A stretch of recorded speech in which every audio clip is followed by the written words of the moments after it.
Ek het julle gesê, ons gaan AI breek, en as gevolg van Afrikaans, en uit Afrikaans.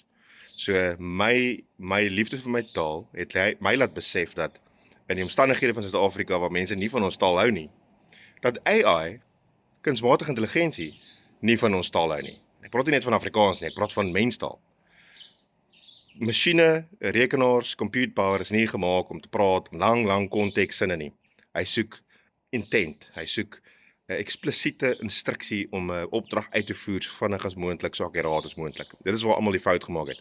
So ons het 'n taal gaan skryf en ons het gaan patenteer. En uit die taal uit het ons 'n algoritme gaan skryf om die taal te implementeer as 'n memory, as 'n konteks.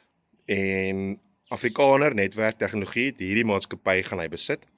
Cognizant AI. En ek het die olifant gekies want die olifant knoop sy slurpmos as hy wil onthou. En dit is die grootste leemte huidiglik in kunsmatige intelligensie. So ons het die taal, soos ek gesê het, gaan patenteer. Ons noem dit AISL. Dit is Artificial Intelligent Semantic Language. Dit is 'n kombinasie van wiskunde, menstaal, simboliek en kodering in 'n baie spesifieke algoritmiese patroon om kunsmatige intelligensie die instruksies te gee wat hy actually verstaan, sodat hy die uitvoering kan lewer wat jy eintlik wil hê. So dit verbeter die akkuraatheid van die respons van jou kunsmatige intelligensie. Dit verminder die koste om dit te gebruik drasties. So in sekere gevalle het ons tot en met 90% vermindering in token usage gekry met OpenAI, met Claude, met Grok. En die kwaliteit van daai compression was nog steeds beter as wat normale mense dit kan regkry. En dit is deur kodering, dit is vir image generation, dit is vir text-to-speech, speech-to-text, dit is vir dokumente, enigiets. Right, so ons het nou die platform begin uitbou, ons het die memory state klaar create. So ons is besig met die integrasies waar jy jou ChatGPT gaan connect met Cogniz AI. Ek gaan nie die webtuistes en al daai goedes nou gee nie, dis in beta fase, ons gehardloop deur die toetse en ons moet nog finansiering kry om dit verder uit te brei na groter skaal toe. Ons kan net soveel kliënte hanteer.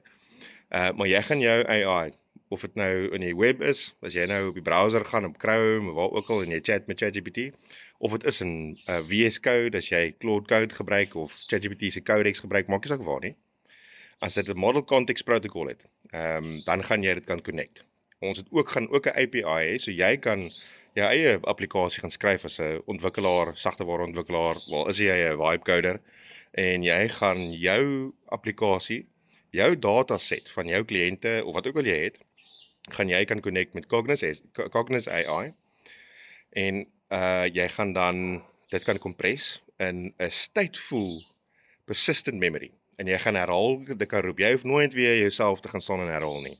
Jy gaan dit heeltyd kan inkol, dit gaan geoptimeer wees vir kwaliteit en vir koste en vir memory persistence, en dan, omdat ons dit reg gekry het om die manier hoe mense met kunsmatige intelligensie kommunikeer geoptimeer, ons het dit gesolf, gaan jy laat ChatGPT en Claude en Grok en Mistral en Perplexity en wie ook al level, Gemini, jy gaan hulle laat kan saamwerk op dieselfde taak, op dieselfde tyd, bewus van wat die ander ene doen.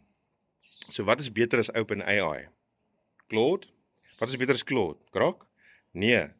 Cogniz AI, ons het die protokol gaan skryf, die taal, die algoritmiese werking van hoe memory werk, sodat al jou verskaffers met hulle infrastruktuur kan saamwerk om gesamentlik 'n beter resultaat te kan gee as wat hulle afsonderlik kan doen. The sum of the parts, né? So dit is iets wat nie een van hulle sal jou toelaat nie. Ons gaan jou toelaat, en ek doen dit, dis hoe ons werk. Ons gaan jou toelaat dat jy vir elkeen die spesifieke taak gee wat hy veronderstel is en wat hy beter in is, en dat hulle 'n shared, persistent, stateful memory en instruction deel uit wat jy wil gelewer hê, dat die kwaliteit beter is as wat enige een van hulle afsonderlik kan lewer terwyl hulle saamwerk. How's about that?